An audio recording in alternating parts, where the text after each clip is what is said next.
Hello, আসসালামু আলাইকুম। প্রতিদিন ভোজনে আপনাদের স্বাগত। আপনাদের অতি প্রিয় 12 মাসে 2টা ফল, নারকেল এবং আমড়া, এ দিয়ে কোরমা বলেন বা তরকারি বলেন, আমাদের গ্রাম অঞ্চলে ঐতিহ্য খানায়। আমাদের দাদিরা কি করত, দাদারা যখন খেতে খামারে কাজ করতে যেত তখন কি করত, এই বাড়ির ওই বাড়ির নাতিদের টাইনে টাইনে নিয়ে আসতো গাছে ওঠানোর জন্য। নাতিদের হাতে পায়ে ধরতে ধরতে জান যাইতো, পরাণ যাইতো। বলতো কি, একটু আমড়া পায়রা দে, একটা নারকেল পায়রা দে, তোর আজকে একটা সুন্দর তরকারি বানাই খাওয়াবো, বা একটা মোরব্বা খানো, একটু পেরে নিত গাছের থেকে। কিছু রান্নার না থাকলে একটু রান্না করে তো দুপুরে খানা খেতে হবে, এই কারণে তাদের হাতে পায়ে ধরতো। তো আমি চলে যাচ্ছি কি কি লাগবে। আমড়া এবং নারকেলটাকে আমরা সুন্দর করে ফাটিয়ে নিচ্ছি। তারপরে চলে যাব, এই যে নারকেলটা ফাটিয়েছে, তারপরে আমি সুন্দর করে এটাকে উঠিয়ে নিচ্ছি, কুড়িয়ে নিচ্ছি।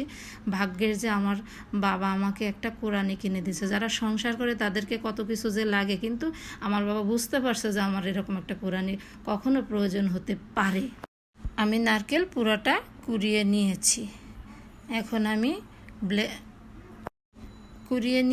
এখন আমি এটা ব্লেন্ডারের সাহায্যে ব্লেন্ড করে নিব। ব্লেন্ডারের সাহায্যে আমি একদম মিহিন করে নেব, যাতে এটা সাবা সাবা না থাকে। সুন্দর করে এটা আমি ঢেলে নিব। একদম ঢেলে নেওয়ার পরে আমি দেখতে পাচ্ছেন কতটুকু মিহিন হয়েছে। পেস্ট করা নারকেল, আদা রসুন পিষা, জিরা পিষা, কাঁচামরিচ।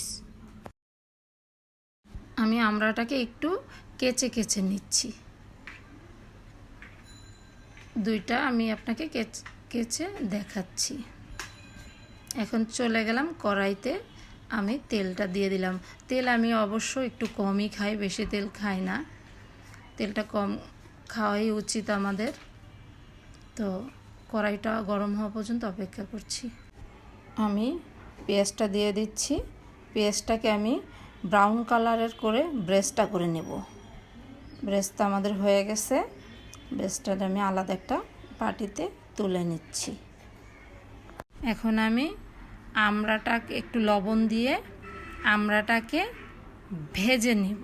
লবণ দিয়ে আমড়াটাকে হালকা করে ভেজে নিব।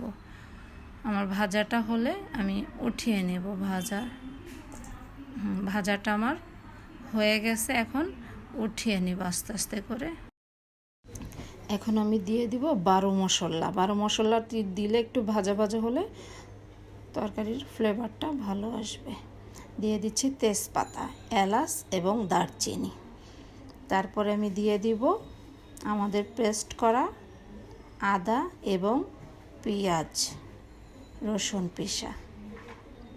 3টা আমি একই সঙ্গে পিষে নিয়েছি। তারপরে দিয়ে দিব আমি জিরা পিষা দিয়ে দিব।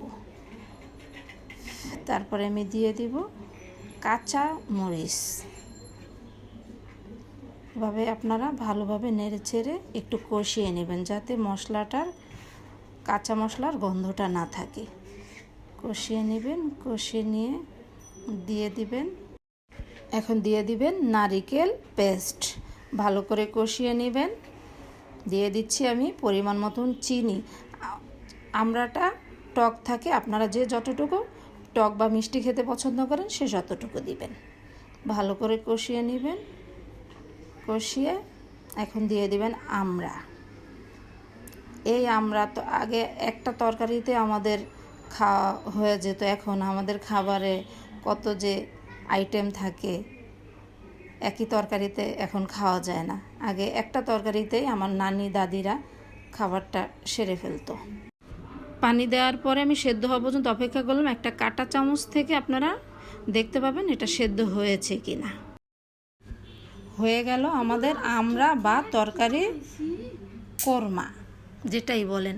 দিয়ে দিচ্ছি আমি ভেজে রাখা পেঁয়াজ ব্রেস্তাগুলো। আপনারা এই তরকারিটা খিচুড়ি এবং পোলাও এমনিও খেতে পারবেন। রান্না করে খেয়ে দেখবেন এবং আমার চ্যানেলটাকে সাবস্ক্রাইব করবেন। আসসালামু আলাইকুম।